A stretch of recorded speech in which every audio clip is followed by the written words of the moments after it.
John, I am tired of being sore and fatigued every time I jump on a zero turn. What can I do to improve that? Well, we're lucky. We now have what we call the Ride Tamer.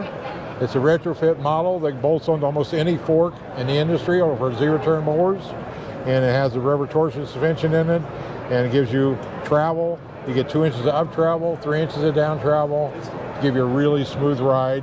And it improves your cut quality because your mower, the wheels are just going up and down like a car suspension, and your mower's set level just like the hood of your car. So it really smooths the ride out for you and for the mower. So what you're trying to tell me is it's going to be like mowing sitting in recliner. Just about. So John, you're the inventor of this, right? Yes, okay. Why? Why did you invent this? Original reason was for frame failure on a Bobcat mower. My neighbor was a landscaper, kept breaking the frames. So he would snap the frame Snap the frame back by the rear wheels because it was from the frame twist. Okay. And he come to me to fix those frames. And I finally told him, he said, only you're going to stop this is put springs on them. And he went for 2 weeks, tried to find a set. There wasn't anything in the industry. He said, come back to me, he says, make me a set. Okay. So I started experimenting in trying to design a unit. Okay. That's how I got started. And you came up with this. Right. What did you do? Well, I originally designed a torsion axle, trying to do it, and I'd use springs, coil springs, leaf springs. They all had a bounce effect to them. Okay. You couldn't get stabilization. Right. Your whole objective is to make the mower run smooth and eliminate twist on the mower and things like that, and keep all your wheels on the ground. Okay. So, my objective was that, and then as soon as I put them on and tried them, I understood how much rider Okay, so felt you was got much it better to too. work, but tell me about the testing. How do we know that although this works great in the interim, how long is this going to work long term for a guy? Is this a short term solution or a long term? This is long term. I have these on 3 or 4 different units, the same set on 3,000 hour machines on 3 different mowers, and they're still running. Okay. So they're proven for the big heavy commercial guys, for agriculture. I also have my testing fields. I run them over concrete curbs.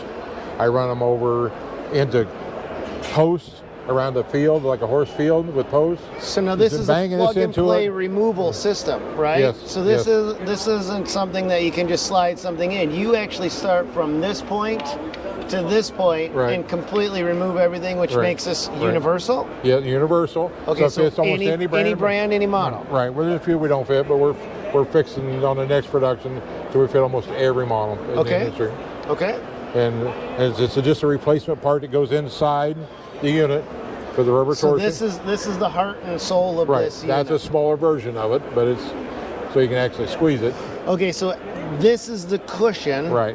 But what about when it gets to this point? Are you experiencing failure right here? No, this unit does 1 million cycles without any distortion on full collapse. Okay, so 1 million cycles means nothing to me. That's like wearing out 1 mower or 2 mowers on that. You're wearing out 1 or 2 mowers, and you've actually done the testing to verify that you can wear that many out. We have a machine run like this that travels full travel, and we run it, and we're up to 5,000 some hours on it. Okay. No destruction.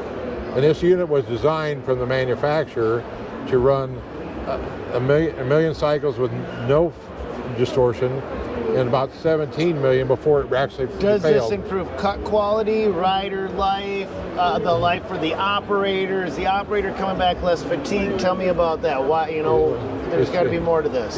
Cut quality is one of the key things I went after. Cut quality was, yeah. Okay. A lot of the ones that have suspension, they lose their cut quality because they're humping up and down. I went in, so we control from the pivot point, the suspension to back to where the wheel mounts. So I'm getting much better control where I can do it. If I pivot it up here or up here and got a long arm, I don't have as much control over how much over deflection and things that I get. So I can control that mower to where when the wheel goes down, the mower doesn't move. The wheels just do like this, and the mower stays Is there steady. anybody else doing this? No, not there's people trying to do ones that have the long arms and stuff, but they don't have any down travel. And it doesn't, because your yard, 80% of your things in your yard is holes, wheel tracks, things like that. There's a very little up travel, like a tree road or something like that. So the majority of your work, when you put a GoPro camera on it, all you see is them going down for the most part on an average yard.